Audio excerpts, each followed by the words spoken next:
Hola, muy buenas noches, bienvenidos, gracias por acompañarnos. Hoy vamos a estar charlando en el programa con gente del sector docente.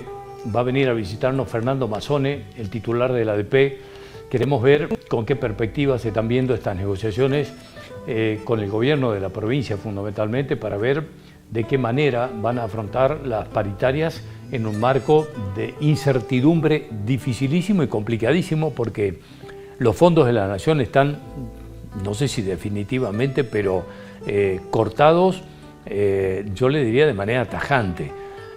La provincia ya ha recurrido a la Corte Suprema de Justicia de la Nación por el incentivo docente, que representa más o menos el 10% del salario, que no es poca cosa en un estado de licuación de los sueldos como el que estamos viviendo frente a un proceso inflacionario y a la devaluación que hemos tenido.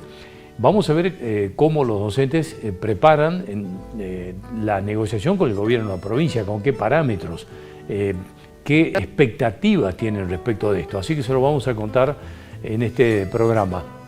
Hoy viene a visitarnos un especialista, un infectólogo especialista, que va a contarnos un poco cuál es el panorama que tenemos frente al dengue. En este miércoles ha llegado la lluvia, ha bajado bastante la temperatura. ¿Esto es suficiente o la lluvia sigue siendo el caldo de cultivo para el mosquito del dengue? Y si la baja de las temperaturas pueden de alguna manera empezar a apaciguar un poco este brote, o si se necesitan temperaturas aún más frías para que el mosquito empiece a no tener un ambiente propicio para su propagación. De esto vamos a estar hablando, pero además porque van surgiendo situaciones especiales con respecto de esto, con respecto al tema de la vacuna, la gran discusión y el gran debate con respecto al tema de la vacuna.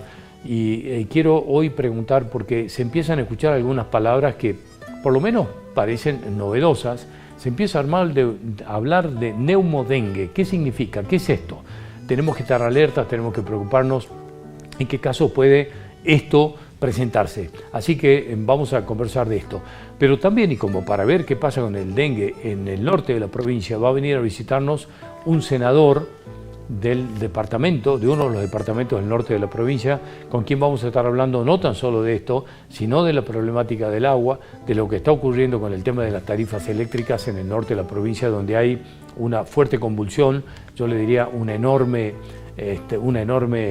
tensión, valga la palabra, para hablar de un conflicto relacionado con las boletas de la luz eléctrica, y que en este caso me parece que también es importante que podamos plantear toda la problemática del norte, del agua, etcétera. Así que, bueno, quédense ahí porque tenemos una hora de información por delante con los temas de actualidad. Gracias nuevamente por estar con nosotros.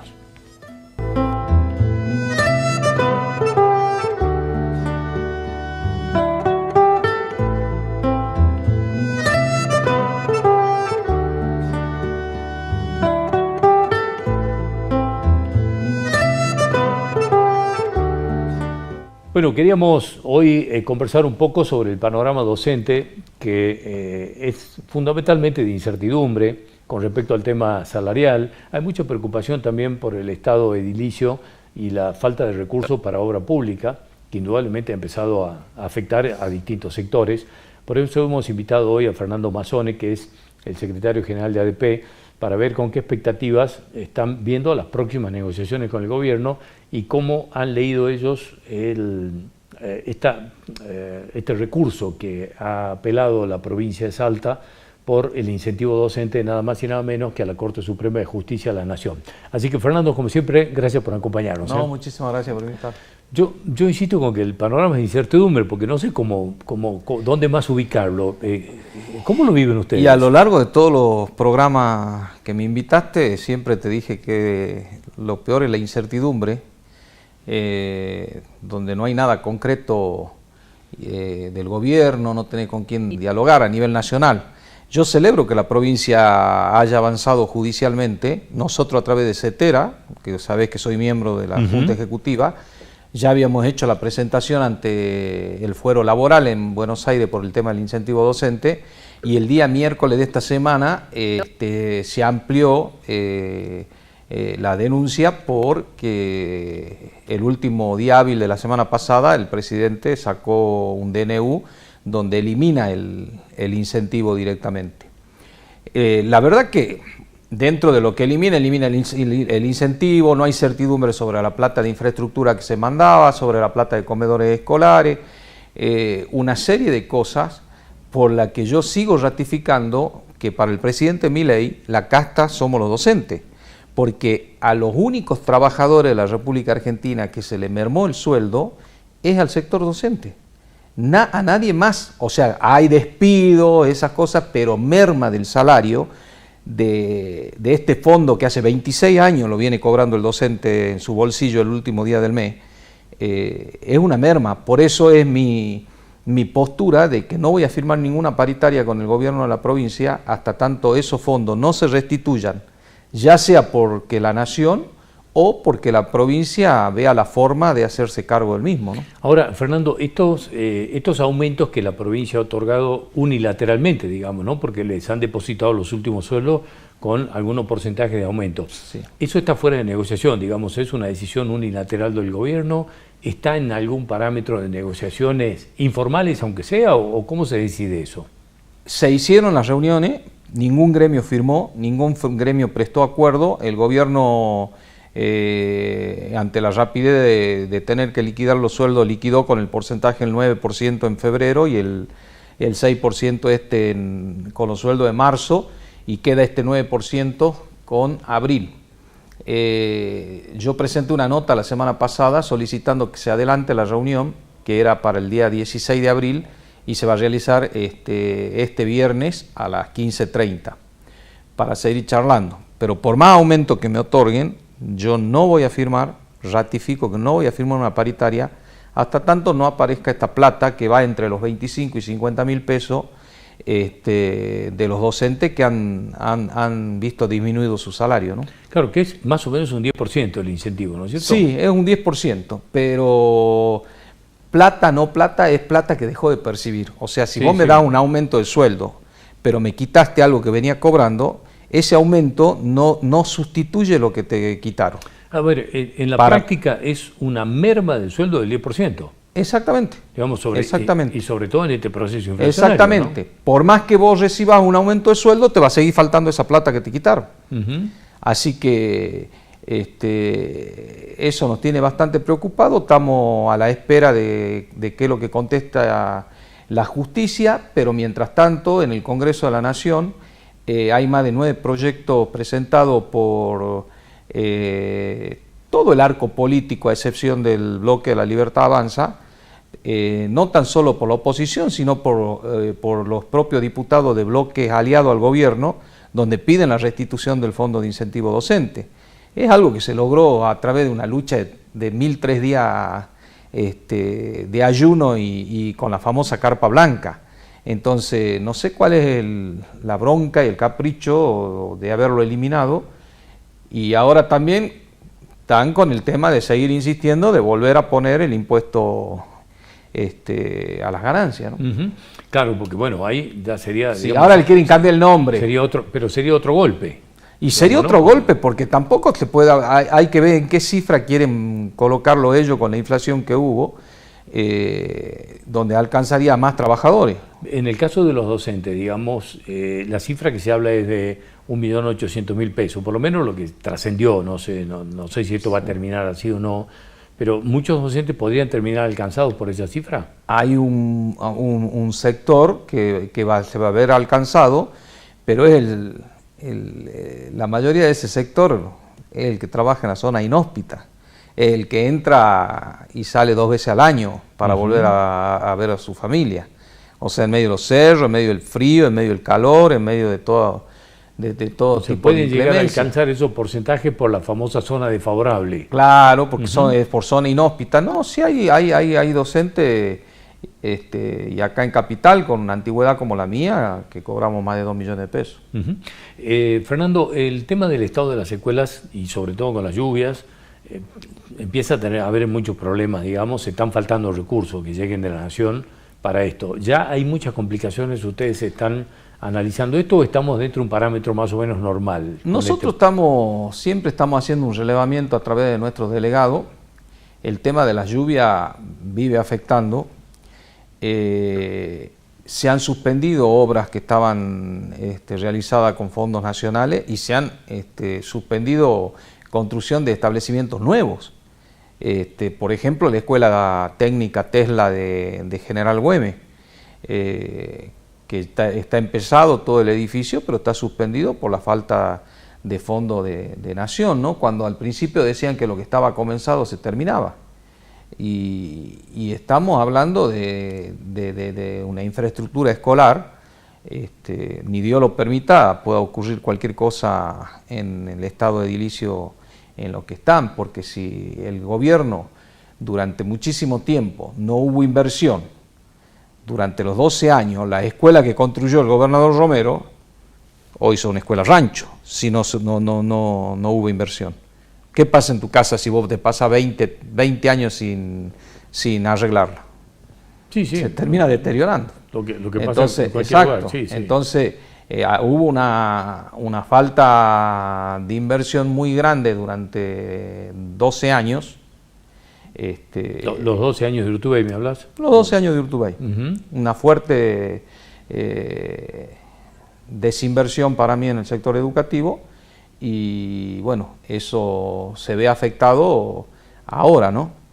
Por supuesto que ya tampoco hay justificativo porque han pasado 4 años de SAEN, o sea, se venían haciendo inversiones, pero bueno, ahora se corta todo, entonces hay que ver de dónde surgen los recursos. Nosotros seguimos actuando con una responsabilidad, sabemos, el sector gremial sabe muy bien que la provincia a marzo viene recibiendo 60.000 millones de pesos menos de coparticipación. Entonces no es que somos irresponsables y no estamos pensando ni viendo toda la situación.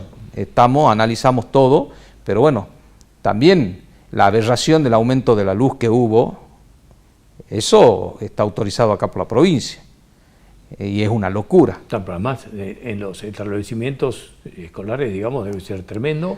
Sí, bueno, pero eso hace cargo la provincia, ¿no? Del pago. Quiero decir, es un volumen que la provincia va a tener que atender también, ¿no? Porque claro. En definitiva... Claro. Entonces nosotros logramos después en las mesas técnicas sectoriales de que se aumente un 100% el ítem de transporte, que tampoco alcanza, porque vos, por ejemplo, tenés un docente que de Güemes viene a Salta Capital a trabajar, el pasaje de Güemes a Salta subió a 5.000 pesos, ida y vuelta son 10.000, lo multiplicas por 22 días y te está dando arriba de 200.000 pesos para venir a trabajar, sin contar los 1.000 pesos de ida y vuelta del urbano que tenés para llegar a la escuela acá en Salta.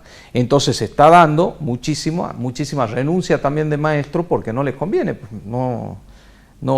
claro, es un cambio de plata, digamos. Sí, es una cifra muy fuerte. Muy fuerte. El tema del aumento de la pobreza, digamos, ha hecho que la escuela se convierta en muchos casos en la única comida que tienen muchos hogares, muchos chicos, y esto parece que empieza también a resentirse un poco. ¿Cómo, desde el sector docente, cómo se ve esto y con qué preocupación lo miran?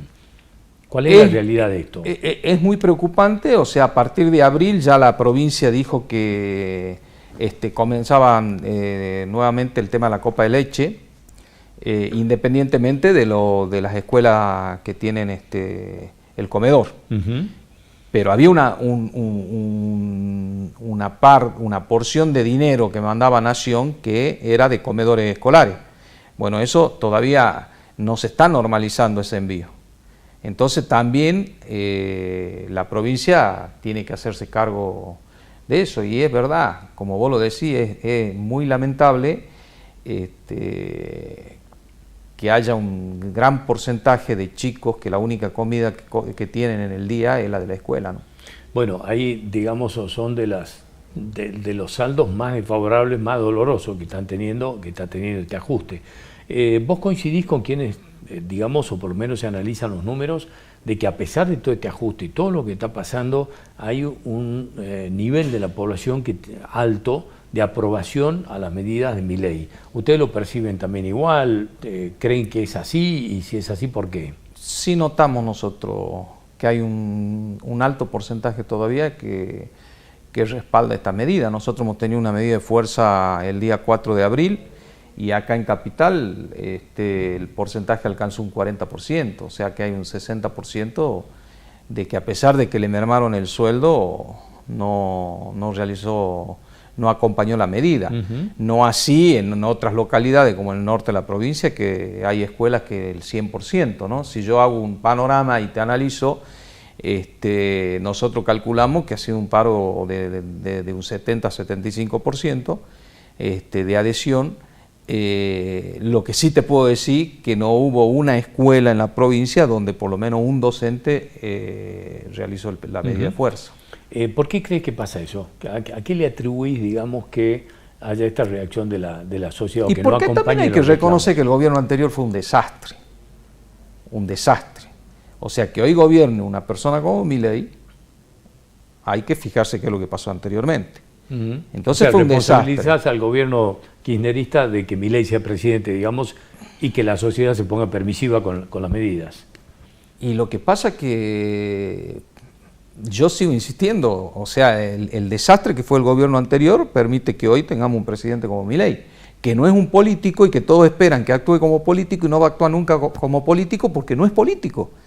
Entonces no esperen que reaccione como un político, porque no va a reaccionar como un político. Sí, se nota a la dirigencia, incluso de la dirigencia sindical, como, digamos, sin reacción o un tanto desorientado frente, digamos, a lo que son las acciones, ¿no?, del gobierno. Sí, pero lo más triste es que no salen a contestar. O sea, yo la verdad me quedé sorprendido cuando abrió las sesiones en el Congreso, que los trate a los legisladores como los trata. O sea, yo si hubiera sido legislador, pero me paro y sin ningún problema le contesto, de la misma forma que él trata a la gente. Fernando, te agradezco mucho haber venido como siempre, muy amable. No, por favor, muchísimas gracias. Hasta cualquier momento.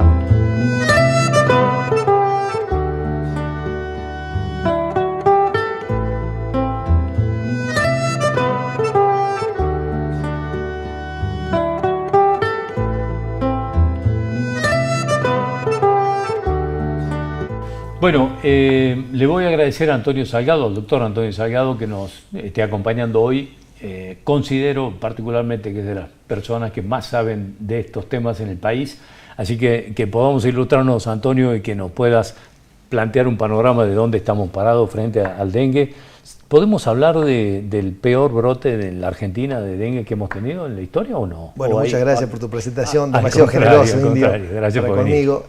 Sí, no hay precedentes en la historia de Argentina, un brote de tal magnitud. Hay 19 provincias en Argentina que están bajo alerta epidemiológica. Salta es una de ellas, es una provincia que es endemoepidémica. Se entiende endemoepidémica porque circula el dengue durante todo el año, a lo mejor en algunas épocas con menos circulación, y circulan 3 de 4 serotipos de dengue, del D1 al D4, ¿no? Entonces es importante tomar medidas preventivas a tiempo, sabiendo que el manejo del vector indio es muy difícil, es muy difícil. Evidentemente que lo mejor son las medidas de bloqueo, como el uso de repelente, el descacharrado, el uso de tul, tela mosquera, que todo el mundo lo conoce a eso, pero que yo creo que los argentinos somos bastante transgresores, no hacemos casos a las autoridades sanitarias y nos pasan estas cosas, ¿no? Antonio, dos polémicas hay en torno a esto. Una es vacuna sí, vacuna no, y la otra fumigación sí, fumigación no. Te dejo las dos cosas para que me cuentes. Con relación a la primera, quieras, yo creo que no hay polémica, sino hay una infosicación, yo creo que hay una gran infodemia en este tema. La vacuna es una historia de éxito. La vacuna del dengue no es la excepción, siempre que aparece una vacuna es una muy buena noticia. Esta es una vacuna que tiene 14 años de desarrollo, Indio, no es una vacuna que empezaron a probarla hace 4 meses, ¿no? Es un laboratorio japonés y alemán, porque la vacuna se fabrica en Alemania, una vacuna que fue aprobada por las autoridades europeas, por la EMA, que es la Agencia Europea de Medicamentos, en el 2023, que fue aprobada por Reino Unido en el 2023, que fue aprobada por el ANMAT el año pasado también, y por las autoridades también sanitarias de Brasil.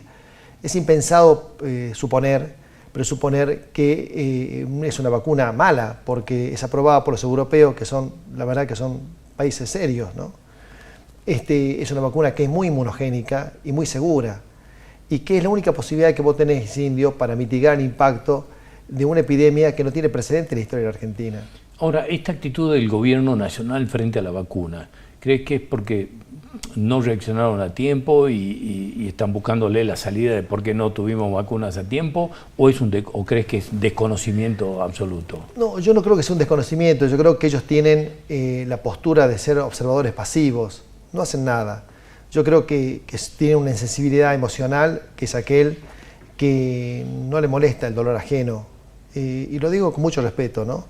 Pero no tengo otra explicación por qué no aplican la vacuna. Y no solo no aplican la vacuna, sino que dicen tonterías, por ejemplo, diciendo que la vacuna no modifica la tasa de transmisión. Evidentemente que no modifica la tasa de transmisión, no es un repelente, es una vacuna. Pero sí disminuye la carga de enfermedad, disminuye el estrés hospitalario en un sistema sanitario bastante colapsado, bastante agotado, con un hartazgo social generalizado. Ellos saben que la vacuna disminuye el 90% de las hospitalizaciones, disminuye todas las formas clínicas de dengue, el dengue leve al dengue grave, y por supuesto que disminuye la cantidad de óbitos, de muertes, ¿no? Claro, descomprimir los hospitales y encima en una crisis económica como la que tenemos parece como prioritario, como Sí, de sentido común, ¿no? Por supuesto, porque también disminuye el impacto económico. Lo otro que te quería preguntar es, ¿fumigación sí, fumigación no? ¿Qué pasa con el tema de la fumigación? La fumigación es parte de las medidas de bloqueo.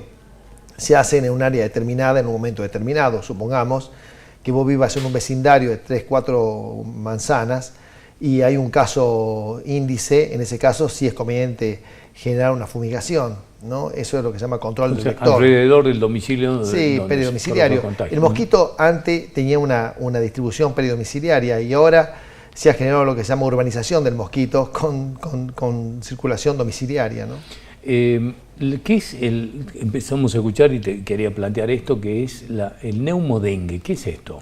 Bueno, ¿Es novedoso esto o no? No, no es novedoso. Eso puede ocurrir con cualquier tipo de infección viral sistémica. Con el virus gripe siempre hay coinfecciones con bacterias como el neumococo, como otras bacterias como puede ser el Streptococcus pyogenes y otras más. Son lo que se llaman coinfecciones. Siempre las bacterias buscan el lugar, te diría, el lugar oportuno y el momento oportuno para generar una coinfección. El neumococo es parte de la flora habitual, es decir, mucha gente está colonizada con neumococo en las fosas nasales y pasa a ser saprófito, es decir, de no generar absolutamente nada, a ser patógeno y busca como el momento oportuno. El momento oportuno para que una bacteria pase de no hacer nada a hacer algo es en la inmunodepresión transitoria que genera estas enfermedades sistémicas. Bueno, y me parece que entre los temas que hemos estado viendo y discutiendo es que se empezaba a hablar del pico. Se hablaba del pico más o menos para esta época, que todavía no estábamos, no sé si ya estamos o no en el pico. ¿Qué determina el pico? Y la segunda pregunta es, ¿qué temperatura se necesita para que el mosquito empiece a desaparecer? Es una excelente pregunta. El pico es un diagnóstico retrospectivo, es hacia atrás. No podés predecir cuándo va a ser el pico, porque ni los epidemiólogos ni los infectólogos somos meteorólogos, no sabemos qué va a pasar. La única posibilidad que vos tenés de que el mosquito deje de circular o que circula con menor intensidad es que las temperaturas sean menores de 15 grados centígrados, pero sobre todo manteniendo una continua baja de temperaturas por lo menos 8 o 9 días. Sabés que estamos en un clima nosotros tropical, subtropical, donde el cambio climático cumplió un rol fundamental en este rebrote de dengue, junto con otras cosas, ¿no? Como por ejemplo las urbanizaciones desorganizadas con altas tasas de densidad poblacionales, esa es otra de las causas y otras más. Entonces nosotros creemos que acá en Salta, en la provincia de Salta, si bien es cierto, va a disminuir la circulación del vector adulto, va a seguir circulando durante todo el año vamos a tener dengue. O sea que hay que prepararse, digamos, con medidas de prevención para todo el año, independientemente de la temperatura. A mí me parece que la provincia tomó una muy buena postura el año pasado, a fin de año, cuando lo hablamos personalmente, lo hablé yo con el señor ministro Mangione, para ver la posibilidad de que se aplique la vacuna como una medida de mitigar el impacto de esta epidemia, que sabíamos que iba a ocurrir. Todos sabíamos que iba a ocurrir y nadie tiene la bola de cristal, pero sabíamos que iba a ocurrir, excepto la política negacionista, entendiéndose negacionista, aquel que niega la realidad para evadir una verdad que le incomoda, indio, ¿no? como fue el gobierno nacional. El gobierno nacional actuó con total impericia. Bueno, en este caso, digamos, Salta se adelantó porque fue la primera provincia que decidió vacunar. Creo que ahora empezaron a tomar la decisión algunas más, ¿no? Pero fue la primera provincia que vacunó de manera gratuita y fue la primera localidad en el mundo que se aplicó de manera gratuita, porque Salta empezó a aplicarla y Brasil empezó a aplicarla de manera obligatoria para un grupo etario reducido de 4 años a 16 años el día 7 de febrero y aplicó ya más de 8 millones de dosis y piensa aplicar 50 millones de dosis a fines del 2025. ¿Qué determina que se apliquen en determinado rango etario? Porque el rango etario que se eligió en Salta es distinto, digamos, es un poco más alto. Sí, eso tiene mucho dinamismo, eso puede cambiar de un día para el otro, porque se eligió ese grupo etario con muy buen tino, porque era el grupo etario que más afectado había estado el año anterior. No te olvides que hay un 2000% más de dengue ahora que en la misma época del año anterior. Sí, claro, es una cifra. Te quiero preguntar esto, que está relacionado, que es un poco, digamos, más amplio, que es, ¿en cuánto influye el aumento de la pobreza, en cuánto está relacionado el brote del dengue, o de estas características, digamos, de esta magnitud del brote, con el crecimiento de la pobreza? Sí, bueno, en todas las enfermedades la pobreza siempre está presente, siempre es un factor predisponente, ¿no? Y no solo eso, sino que los sistemas de salud están totalmente colapsados. Están colapsados porque hay una mala alimentación, eso genera inmunodeficiencias transitorias, pero al fin inmunodeficiencias.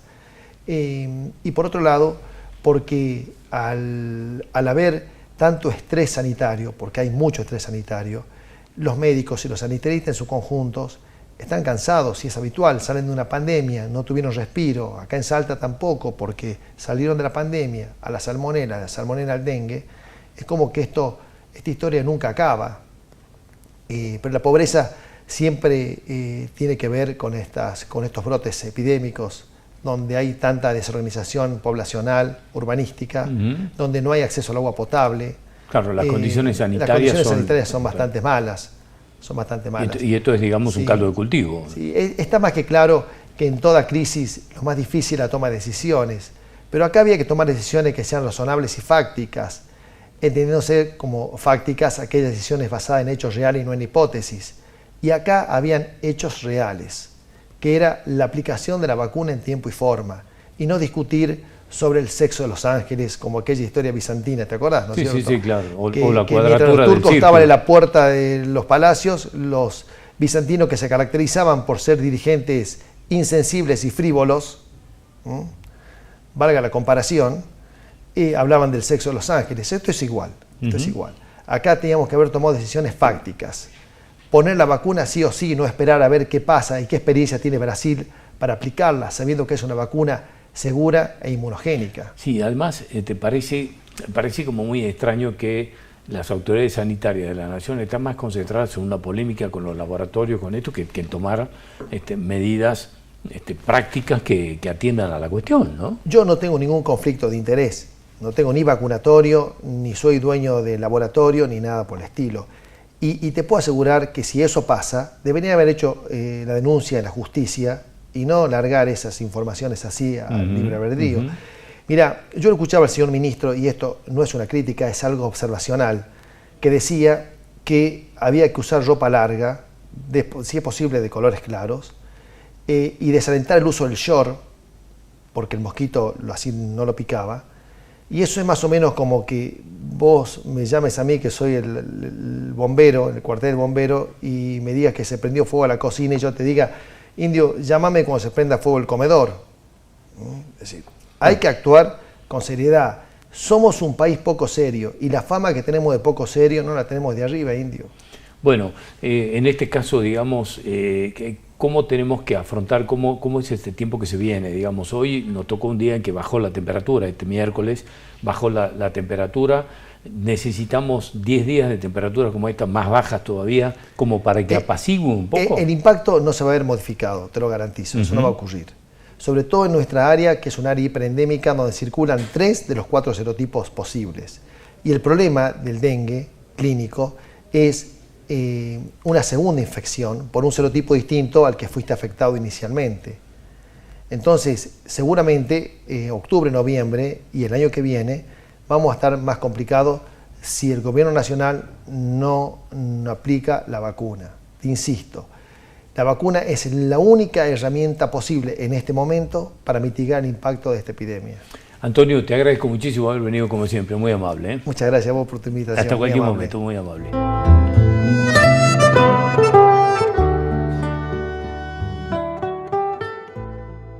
Hemos invitado al programa de hoy al senador del departamento de Orán, Juan Cruz Cura, a quien le voy a agradecer que nos esté acompañando para que nos ilustremos un poco de cuál es la realidad. Hay muchos temas. La paralización de la obra pública ha golpeado muy fuerte a ese departamento. Vamos a hablar a ver cuál es la situación del dengue ahí. Y bueno, hay mucho tema porque hay una tensión por el aumento de las facturas de la energía eléctrica que ha tenido fundamentalmente al departamento de Orán como epicentro. Así que Juan Cruz, gracias por estar aquí, por acompañarnos. Gracias por venir. Vos, un placer la verdad que estar con vos y bueno, por supuesto, dispuesto a charlar con vos. Recién hablábamos con el doctor Salgado del tema del dengue. ¿Cuál es la situación en el departamento de Orán? Bueno, pasa algo que no pasa comúnmente, ¿no? Siempre en el norte, al tener las temperaturas y siempre el dengue ataca mucho más fuerte que lo que pasa en la capital, lo que pasa en el sur de la provincia.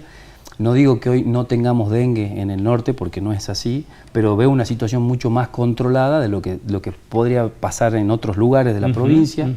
Veo menos, o sea, uno esperaba un crecimiento mucho más grande, pero también tengo que reconocer también que se hizo un muy buen trabajo desde el municipio de Orán. La nueva gestión del intendente actual, Baltasar Lara Gross, viene haciendo un trabajo fuerte en lo que es el descacharrado.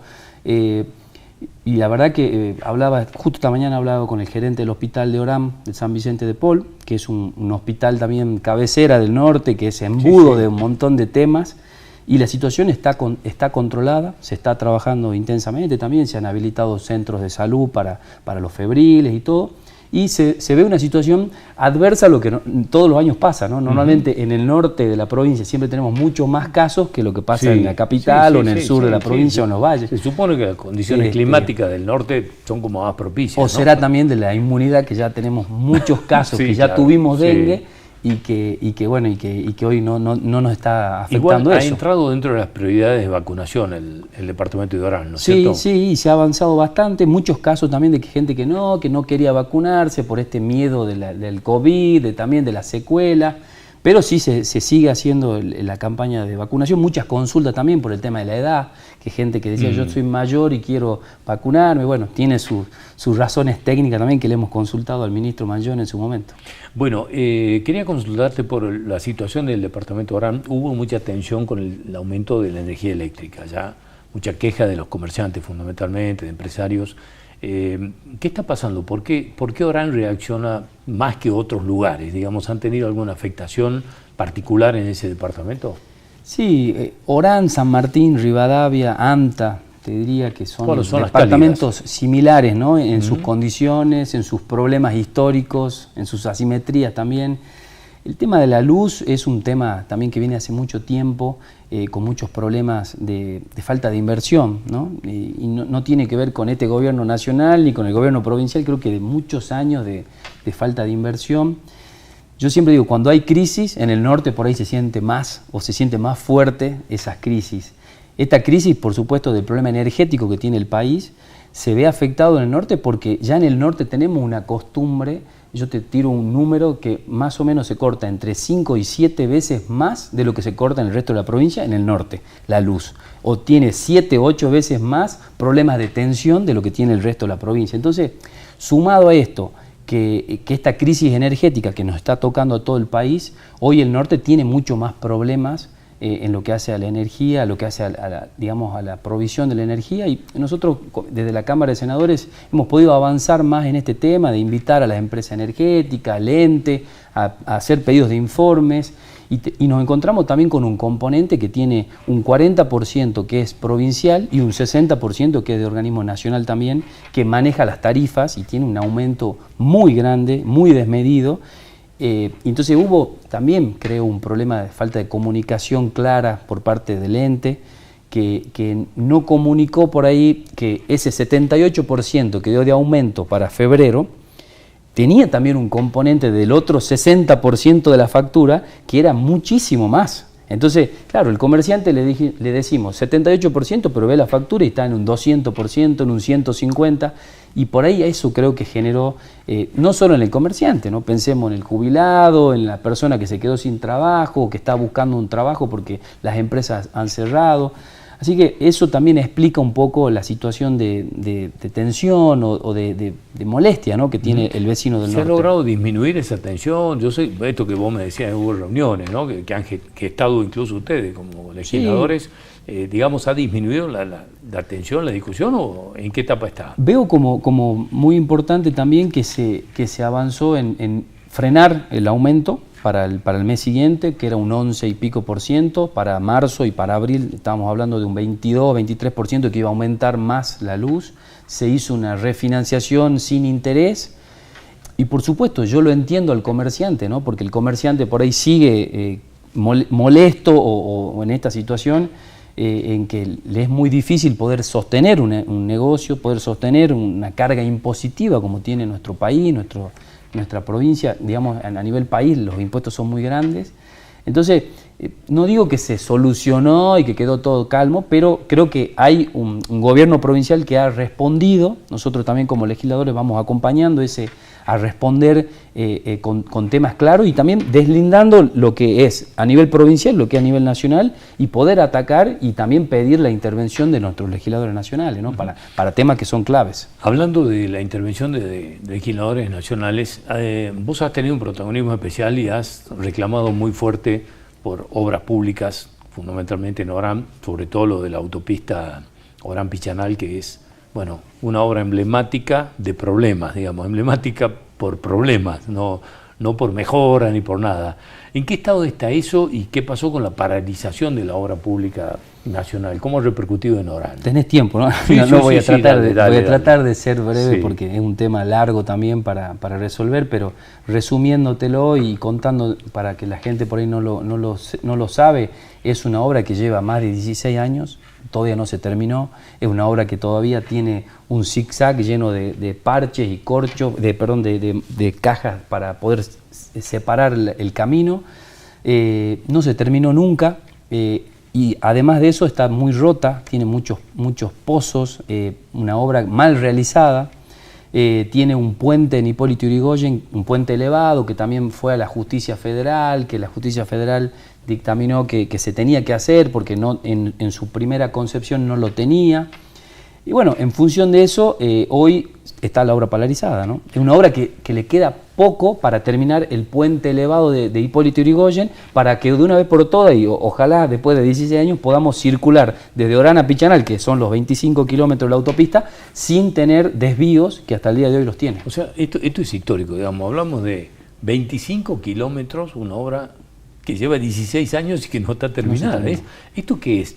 Digamos, mala praxis, impericia, corrupción, o de todo. Yo cuando hablo de este tema, por supuesto, me da una verborragia y me da una bronca, porque sí, un monumento a la desidia, un monumento a la es todo, lamentablemente es todo, y nos genera mucha bronca, ¿no? Porque tenemos un norte que tiene mucho potencial de desarrollo, tenemos caña de azúcar, tenemos tomate, tenemos soja, tenemos banana, tenemos cosas que en otros lugares no se pueden hacer, se hacen, pero tenemos muchas limitantes, ¿no? Como es la autopista, ¿no? Tenemos empresas grandes, te diría las más grandes productivas de la provincia, que tienen que hacer un esfuerzo enorme para poder trabajar y sostenerse, y podríamos tener hace 15, 16 años una autopista que nos podría haber dado un potencial mucho mejor para el norte, y esa informalidad que tenemos y el problema que tenemos en la frontera también se podría haber resuelto hace mucho tiempo con políticas nacionales que nos ayuden.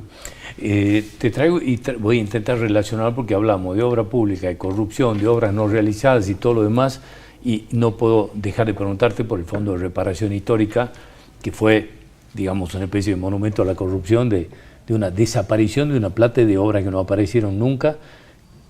Justamente esta semana la Cámara de Diputados acaba de aprobar un pedido del gobierno de la provincia de $40 millones para pagar esa deuda de esa plata que desapareció de obras que no se hicieron. Te va a tocar a vos, como presidente de la Comisión de Hacienda de la Cámara de Senadores, recibirlo ahora.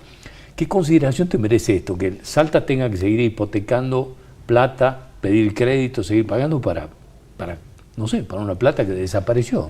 Es triste porque se me viene a la cabeza una obra, por ejemplo, la planta de líquidos cloacales de Orán. Hoy no tenemos terminada la planta de líquidos cloacales de Orán. O sea, estaba incluida en el fondo de esa era una obra que creo que llegó al 60%, 70% y no se terminó. Y así como esa, un montón de cosas, ¿no? Escuelas y tantas cosas que se podrían haber terminado, centros de salud. No tengo el listado actual de cómo eran las obras, porque bueno, yo tampoco estaba como senador, pero sí me da mucha pena, me da mucha bronca, no hemos perdido de hacer un montón de cosas, de poder avanzar hacia estar mejor, hacia que ese norte que soñamos que sea pujante, que tenga todas las condiciones para que podamos vivir mejor, no las tiene, ¿no? Va a ser difícil, por supuesto, lo vamos a tratar, me imagino que va a ingresar a la comisión la semana que viene, nosotros los miércoles nos reunimos, lo vamos a estudiar, por supuesto, me imagino que nos visitará el ministro, lo vamos a invitar al ministro Ibayur y a los ministros para que nos puedan contar cómo va a ser ese marco, cuánto va a ser la tasa de interés, los plazos.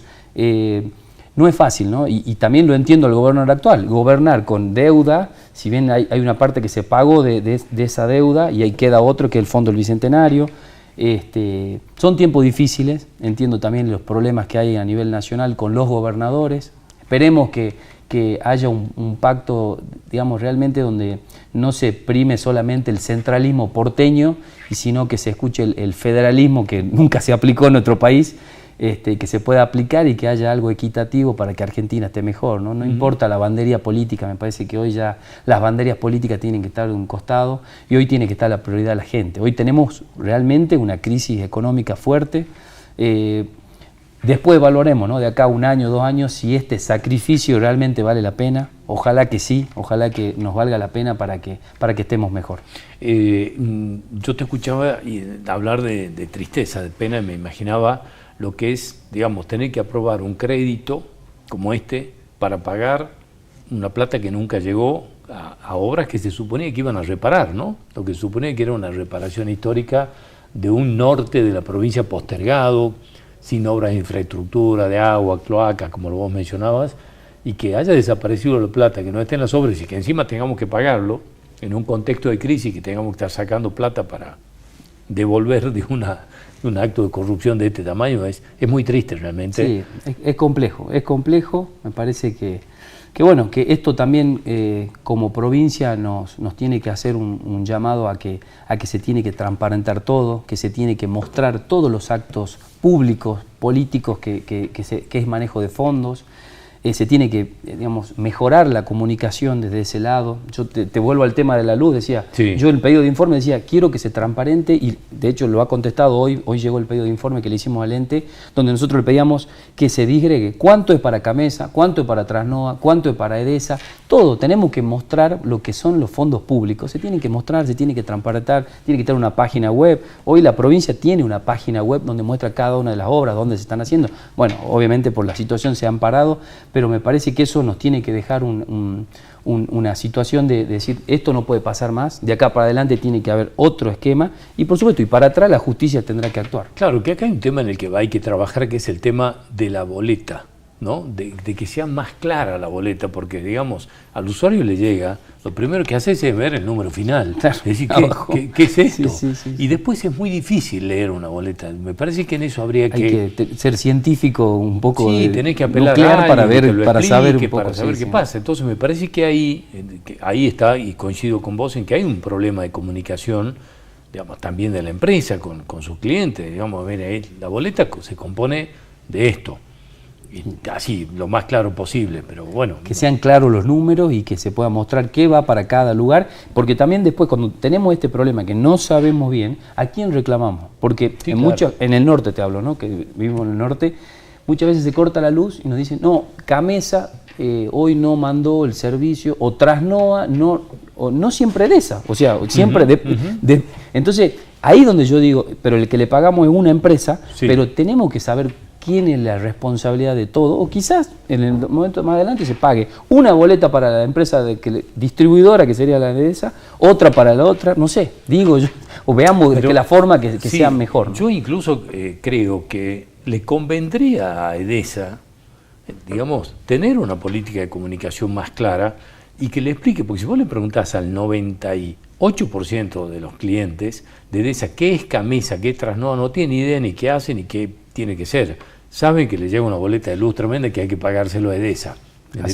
Entonces me parece que está faltando algo de comunicación también digamos, un poco más de claridad de la empresa con sus clientes, ¿no? Ojalá que todo esto sirva, siempre digo, si sirve para mejorar y para que, de hecho ya el ente regulador nos comentó que hay una resolución que ya las boletas van a venir disgregados estos ítems, cuánto corresponde, el 40% que maneja el ente a nivel provincial te diría el aumento y el otro 60% que manejaría el ente nacional para el otro aumento. Entonces estamos en un 40 y uno en 60. Ahí por lo menos que esté separado cuánto de cada uno. Bueno, esperemos que así sea. Juan Cruz, seguramente te vamos a convocar pronto nomás, una vez que usted le den tratamiento a este crédito que está pidiendo la provincia, y te tenemos que convocar a vos, sos presidente de la Comisión de Hacienda, nada más y nada menos, así que para que veamos en qué termina todo esto. Con todo gusto. Gracias por venir como siempre, es muy amable. Muchas gracias. Nosotros nos vamos a reencontrar el próximo domingo a las 8 de la noche en esta misma casa. Gracias por acompañarnos como siempre. Que terminen muy bien.